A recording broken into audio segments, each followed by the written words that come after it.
E aí? Sabe, na medicina, às vezes os maiores saltos vêm de um erro que ninguém consegue explicar. Hoje, a gente vai desvendar um mistério que começou lá nos anos 80, um verdadeiro quebra-cabeça que mudou completamente o jeito de entender as doenças do fígado. Agora, imagina só, um exame de sangue criado para ser mais moderno, mais preciso, que de repente começa a soltar uns resultados completamente sem pé nem cabeça. E o mais estranho, só para um tipo específico de paciente. O que será que isso queria dizer, hein? Pois é, vamos mergulhar nessa história. A nossa história começa com uma inconsistência. Uma daquelas que deixou os médicos coçando a cabeça e botou em xeque uma tecnologia que era novinha em folha. Pois bem, em 1980 surge um método de teste todo moderno, o tal do ECTA-CAM. Para os recém-nascidos, olha, uma maravilha, funcionava perfeitamente. Mas, quando o teste era usado em adultos com icterícia, aí a coisa ficava esquisita, muito esquisita. Os números simplesmente não fechavam. E o mais curioso é o contraste que a gente vê aqui. De um lado, a promessa, precisão total. Do outro, a dura realidade. Em cerca de metade dos adultos com icterícia, o teste falhava miseravelmente. Não era um errinho qualquer, não. Era uma falha enorme e, pior, inexplicável. E aqui está o tamanho do problema. O teste ECTA-CAM não estava errando por pouco. Ele chegava a subestimar os níveis de bilirrubina em até 80%. Imagina isso. Para um médico, é como tentar navegar com uma bússola que aponta para o sul querendo ir para o norte. Era um mistério que precisava ser resolvido. E para ontem.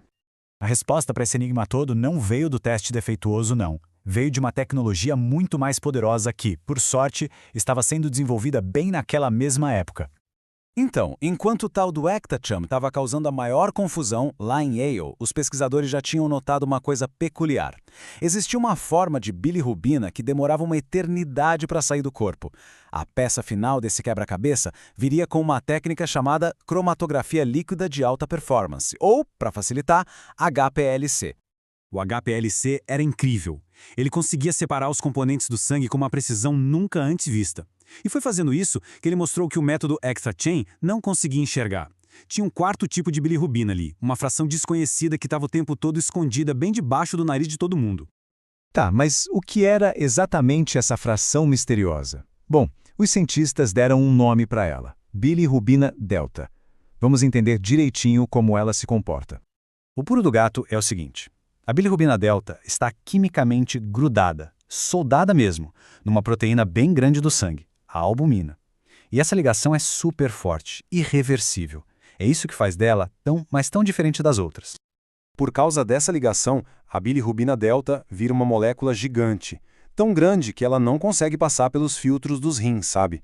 Ela só dá as caras em quantidades relevantes quando o fígado está com algum problema e, o mais importante de tudo, ela fica no sangue por muito, muito tempo.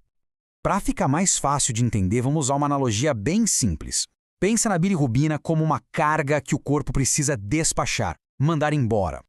A bilirrubina delta é tipo uma carga que foi amarrada num navio cargueiro gigante. Enquanto as outras cargas, as menores, são descarregadas rapidinho, esse navio imenso fica lá dando voltas no porto por semanas. Isso explica perfeitamente por que a meia-vida dela é tão longa. Mas a descoberta dessa fração teimosa foi muito além de só consertar um erro de laboratório. Ela acabou se tornando uma ferramenta super poderosa para prever a evolução das doenças do fígado. Olha só essa comparação.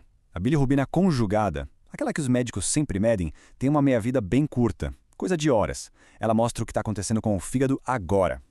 Já a delta, com sua meia-vida de até 20 dias, conta uma história totalmente diferente. Ela fala sobre a recuperação nas últimas semanas. É um marcador de longo prazo. E isso aqui resolve outro mistério da clínica médica. Sabe quando os exames de um paciente mostram que o fígado está melhorando, mas a pessoa continua com a pele amarelada? Pois é, quem é a culpada? A bilirrubina delta, aquele navio de carga que continua circulando no sangue muito tempo depois do problema inicial já ter sido resolvido. E agora, atenção, porque esse é o ponto mais crucial. A presença da delta, mesmo ela sendo teimosa e demorando para sair, é, na verdade, um bom sinal. Significa que o fígado teve força para processar a bilirrubina e ligá-la à albumina. O problema, de verdade, é a ausência dela em casos graves. Isso sim é preocupante e sugere que a recuperação pode não ser das melhores. Certo. Então o que a gente leva de tudo isso? Como é que essa descoberta, que nasceu de um erro, impacta o cuidado dos pacientes hoje em dia. A bilirrubina delta virou uma ferramenta de diagnóstico super sofisticada. Ela ajuda os médicos a avaliar a recuperação no longo prazo, a identificar quem tem mais risco de desenvolver cirrose e até a diferenciar as fases aguda e crônica de algumas doenças do fígado. É ou não é uma jornada fascinante da ciência? O que começou como um defeito inexplicável num teste de laboratório acabou revelando uma nova pecinha do corpo humano, uma molécula que hoje ajuda a guiar decisões médicas que podem salvar vidas. Isso tudo deixa a gente com uma pergunta no ar. A história da bilirrubina delta mostra que, às vezes, as respostas para os maiores mistérios da medicina estão bem na nossa frente, só esperando a ferramenta certa para aparecer. O que mais será que a gente vai descobrir? Fica aí a reflexão.